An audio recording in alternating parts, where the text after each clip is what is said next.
How to get a free trial from Shopify, activate our store, and link it to a bank card or PayPal. First, you will find the registration link in the video description. Click on it.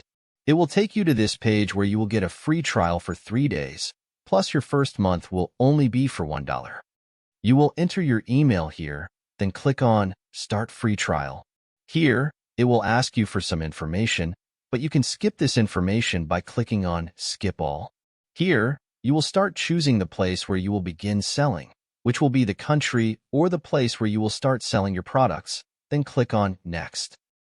Here, you can choose to sign up via email, Facebook, or Google. I will choose to sign up via email. Here, you will enter your password, then click on Create Shopify Account. After that, it will take you to this page. To start activating the free trial from Shopify and get the first month for only $1, we will click here on Select a Plan. Here, there are 3 basic plans from Shopify. If you are just starting out, I recommend the basic plan. We will click on Select Basic. Here, as it is shown, we now have a free trial for 3 days, and then the first month will be for only $1.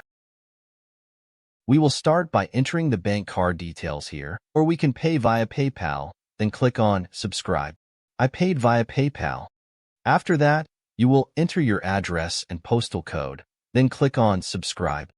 Here, you will start filling in your personal details, such as your name, phone number, and address, then click on Confirm. This way, we have activated our store on Shopify. We will start by clicking here on Online Store, then click here on Remove Password to start publishing your store. From here, we can see our store before any modifications by clicking on this icon. This is, of course, the initial look of our store. The channel has many tutorials for Shopify, such as how to create a landing page or how to create an online store step by step. I wish you a happy journey in e-commerce and goodbye.